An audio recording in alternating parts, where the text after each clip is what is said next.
Welcome everybody to the Red G Fox channel. I am Danny, and today we are back with another episode breakdown, and this is one of the best. This, to me, this is season 4, episode 4. It feels like a season 3 episode. That's how good it is. And that is Grady and his lady. Yes. And we all know who his lady is. This is Dolly Simpson, my Dolly. Dolly, honey, this is my best friend, Fred. Oh my gosh. Where did he meet this lady? JCPenney's. Anyways, they get 7.4 out of 10. Our channel, myself included, obviously it's my channel. I'm giving it a 7.8. This is one of the biggest bumps I've ever given from IMDb's ratings. Just in the fact that, dude, we got Grady. The first half is really good. You got Lamont, Fred. Anytime you get those three together, and there's only a handful of time in show history, it's some of the most entertaining, laughable, and just well-done scenes in Sanford and Son history. And we get Dolly. Yes, remember Dolly? We got a few fun facts on her. She's back. Wedding bells are in the air. And this one, like I said, season 4, episode 4. It debuted October 4th, 1974. I wasn't even here yet. And so with this one, we got wedding bells. Grady's set to get married. Fred knows a little something about getting engaged, right? He's been stringing Donna along all this time. But he does not want Grady to get married for one simple reason. He doesn't want to watch TV alone. That is his TV watching buddy. Fred's going to do everything he can to stop it. We'll find out if he's successful. Odds are you've seen it. So let's dive right into this episode. We got a few fun facts, familiar faces. Let's get to it right now, starting with familiar faces. We've already done this character, Norma Miller. She went on to play Jackie in previous times. She's also done Dolly in this one. We did a breakdown with her. In fact, in the title description of this video, go to it. We actually did a video all about her, 99 years of success and history. What an outstanding life she lived. But in this, it's a whole mini bio. Go look at it. She's done less than a dozen movies or shows, but what she was really big at was a professional dancer, and she even helped choreograph some of the biggest scenes in classic dance movies and shows way back in the day, and was also nominated for an Emmy Award in 1992 for choreography with her dancing. So that's it with a familiar face. There's not a lot of different characters in here, so that's it. Let's get to the fun facts. We've seen Norma Miller, who plays Dolly in this one, a few other episodes, but she's also remembered as Jackie in season 3. Oh man, the reaction, and Fred has to take the chicken wings to the restroom.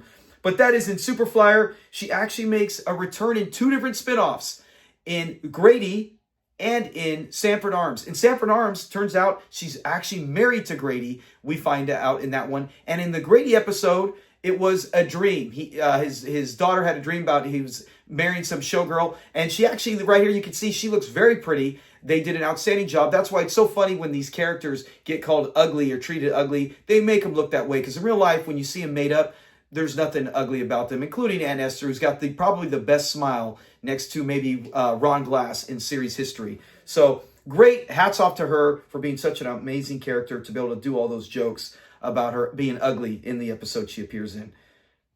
And another fun fact, this is the most use of any single word in any time series history.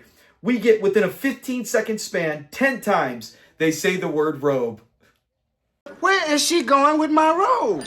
You still talking about that robe? That was my robe. I know it was your robe. Well, why didn't you give her your robe? Because this is my robe. I had to have something to put on, didn't I? Yeah, but what about my robe? She'll bring your robe back. How am I You supposed- stop You're not complaining about a robe. Take my robe. I love that. That's my robe. What you doing with my robe? Why did she take your robe? Yeah, no time in show history do we ever get any kind where they go on and say that. So that is another amazing fun fact. Comment below if you knew that or not. It's just something that every time I see it, I go, that's got to be the most. And we finally covered the episode today. Let's get to the episode breakdown. She is a perfect jewel. If she's marrying you, she's a perfect fool. All right, in the episode breakdown, it's pretty easy. Grady is so dang funny. His reactions, his laughter, his joy finding out he's going to get married. As Fred is concerned, he's not there. That's his TV watching buddy. He's hanging out, and Lamont even says, hey, he's going out on a date. Fred does not approve, right? You're always leaving me alone. But he's like, where the heck is Grady? They discuss it. Before you know it, Grady's at the door. And how could you not love Grady? I got the best wine that money can buy. This This is top shelf silver satin. Oh my gosh, yeah, dude, how can you not? He gets so excited. He's got the best wine. And now the thing that makes this one so fun is that I covered earlier, there's so many times. Remember the one where he gets a horse and they talk about the horseectomy?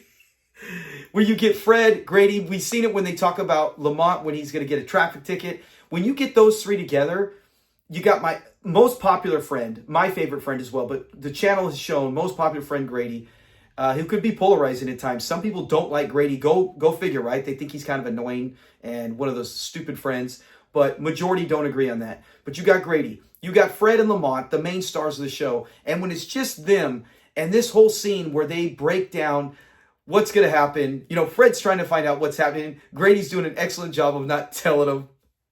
Singing my life. You hit the number. No. Your bunions went away. No, this is something so special and so great. I can't believe it. Fred, you just don't know how terrific this is. You just I don't know. You ain't told me yet. He's like, yeah, he won't even he just wants to tell him he wants him to guess. Fred doesn't get a chance. He finds out, hey, he's getting married. And it is funny how he's, you know, Lamont even pops in a few times defending Grady as he should, saying, hey, you know what? Let him be excited. You know, this is a big move for Grady because at this stage, Grady's probably thinking, hey, I'm done. I don't know what happened with his old wife. We know he had a daughter if he even got married. But yeah, just the chemistry and the well-written, well-done scene. This is the best part. We even get where Grady's breaking it down through the whole situation where he's talking about how the whole evening went. As you can see right here, you see Fred and Lamont's reaction, and then we actually get them, you can see Fred starts laughing where he actually breaks character. Lamont is too, and it's so cool because a lot of times you won't see them do that. You'll see them kind of, maybe the crowd will laugh and they won't so much. But here we get Fred and Lamont both actually laughing. You can tell it's for real. Out, hold my onions too. I knew we weren't going to waste any time with any handshakes when I took her home. Yeah, it's very well done. So Grady takes off, and now we're going to get to meet Dolly. Fred's got, you know, Lamont's like, hey, I'm out of here. I got to go. But not until you meet Dolly. He meets her at the bus stop, and when he brings her, it's funny. It's you know, just the whole reaction with them, as you can see right here, as they're both looking at each other. Then they want to close their eyes again, and they go outside and have their moment together. This is what I like because it's season 4, and what I've seen a lot of people comment when in our community is that they sometimes after season 4 on, especially 5 and 6, they didn't like it. They even said some episodes in season 4 they didn't like, which is hard for me to believe because when you see this one, I really do feel like this is just a continuation of season 3, right? We had a bunch of episodes, 6 to be exact, where Fred was gone. Red Fox left, and now he's back. And, you know, we just kind of covered how Grady, this is the 3rd time in 4 episodes Grady's been on since Fred's been back. And that just shows how much of an impact he had last season. So they're going to give us what the public want, and that's more Grady. Like I said, majority wanted Grady, not everybody. But as he comes back in there, and then you see Fred and Lamont go outside and have a nice laugh about it.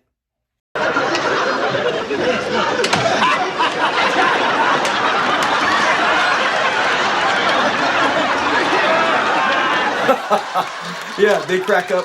And that's what I like about this is because I'm actually working on a video right now where it's the evolution of Lamont Sanford, where it goes from season 1 to season 6. And you can see each season his character change and evolve. And at the end, it's kind of tragic where he's not even really involved at all. He's just a kind of almost like a cardboard stand-in to set up the jokes or to have someone kind of try to get Fred out of getting in trouble. And here in season 4, he doesn't. And this one, it's really good how he gets a lot of crack-ups and with this, including at the end where he comes back. But so Fred's got to break this up. And Dolly comes in and they're having a great time. And then she makes a line on here that really gets Fred going. She probably shouldn't have said it because this is what really triggers Fred to come up with this idea. Yeah, you shouldn't have said that, right? I mean, it's true. It is none of your business. But Fred, when she says she has to steal her man away. Remember, she says that right before. Fred, it's funny to see Fred be like, you know what, that's petty larceny. You know, that's not a big deal. Grady's nothing. If she's marrying you, she's a perfect fool. Like, we hear all the jokes, but then in the end, Fred really does want Grady. And that's something I like. You know, sometimes our pride can get the better of us, including Fred. But he's going to do whatever he can to fight to keep Grady. It shows the importance of him, not just TV watching, buddy. It shows the impact that we've all had. Hopefully, you've been blessed enough to have a friend like that to where you go, hey, you know what? We're both in our later years. It's not like when we're in our 20s, we can just go find another buddy. I don't really want to lose him. And that's what the whole heart of this episode is. I think sometimes maybe that's what I see, right? I know it's just a simple comedy show. It's just, a 30-minute episode where every week something funny happens. And this has some great dandy ones where, hey, I'm a gentleman. Being a gentleman I am, I had to give her a robe, and then I put my robe on, and I love how Lamont's even like, knowing you, it probably is true, which it is, but Fred set the whole thing up. But in the background of this whole story, if you actually look deep into it, which I am guilty of doing at times when you shouldn't in a sitcom, but it is where, tragic, where you feel like, how many things does Fred have? How many? Leroy and Skillet are gone, and the fact that I've always questioned whatever happened in real life. We'll never know whether they really had a falling out or whatever. There is a scene where Fred actually tells Lamont, he said, you argue with Skillet, or Leroy all the time. He's like, no, I don't. Not since we fought, and we don't hang out anymore. He actually makes a comment where it almost explains away the fact they're not coming back. So maybe behind the scenes, Leroy and Skillet really did have a fight with Red Fox. No clue. We've had no stories on that, but they never come back. So you look at it and you go, Fred doesn't want to lose Grady. And even though Grady's looking at happiness, he's going to do whatever he can selfishly to maintain the small joys he has left. And he goes to great lengths. And let's see, right here, he has an idea. He calls her over, and Dolly comes by. And I think they got some great comedy bits there, too. They were good friends in real life, and you can see the natural chemistry of the two. You can have some. Why don't you try some of these horse divers?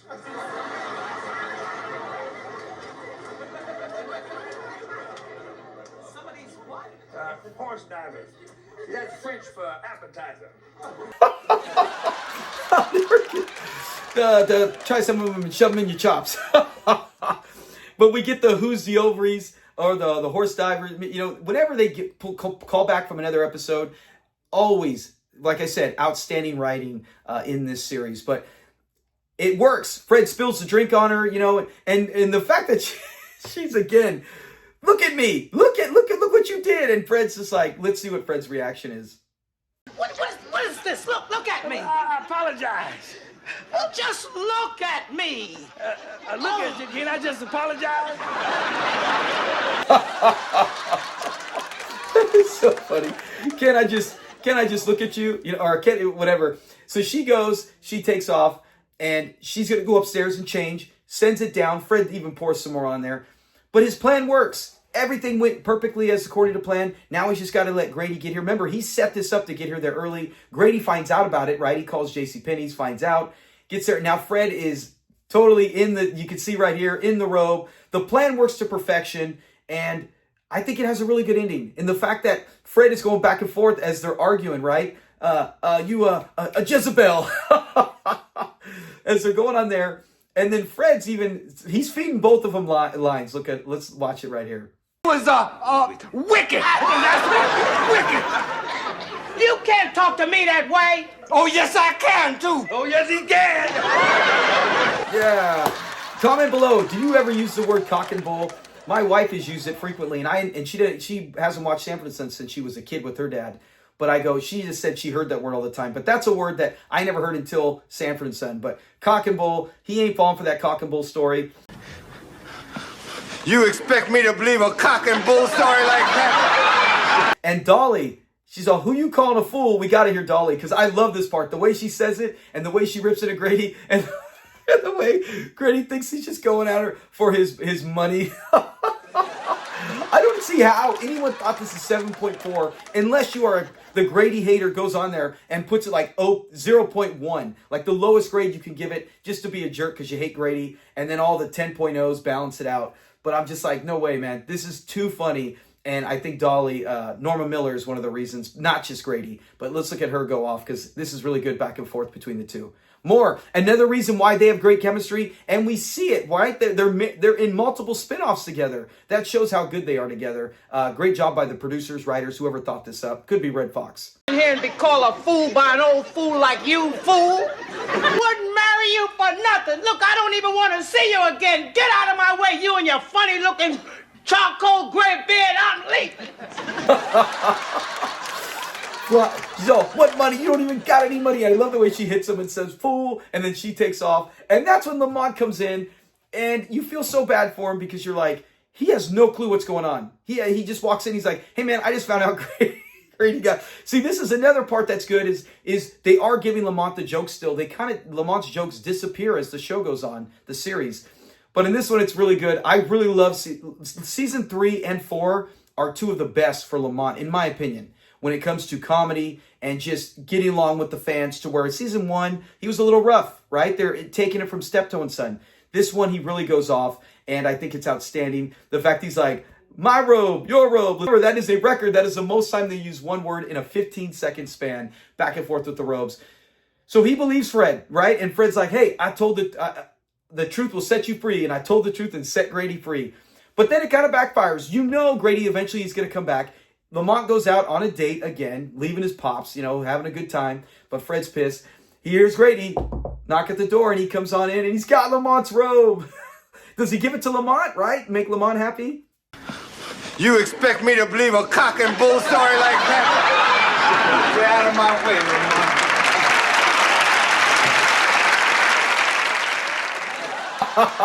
No, he dumps it on Fred. He's all, you think I'm going to believe a cock and bull story? He's out of there. And I love Lamont right there. He's just like, all right, hey. And he takes off. At least Fred knows it's only a matter of time before he gets his friend back. So his plan works. It's going to take some time as Grady gets over it. Grady doesn't have nothing else, right? That's why he was there all those times with Fred. He has no one as well. So overall, like I said, 7.8. This is much better than the rating. Give it. Comment below. What is your thoughts? What's your rating? Is it one of your favorites? Does it feel like that season 3? In my opinion, it is. A lot of stuff that we didn't even cover. That's how much funny stuff there is in there, with the first half being my favorite and Dolly being excellent in this episode. 7.8.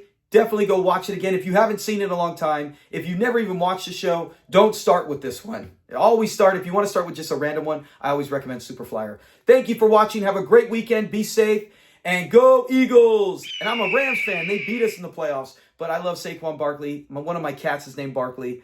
And I don't want Kansas City, except for Edwin Brown. I know you are a diehard Chiefs fan. You live out there. So, of course, if they do win, you'll be the one person I'll be going, hey, at least Edwin's happy. But everyone else, we got to cheer for the Eagles, man. I can't have KC again. No three-peats. Have a great time. Enjoy your weekend. Enjoy the Super Bowl. Talk to you guys later. Peace.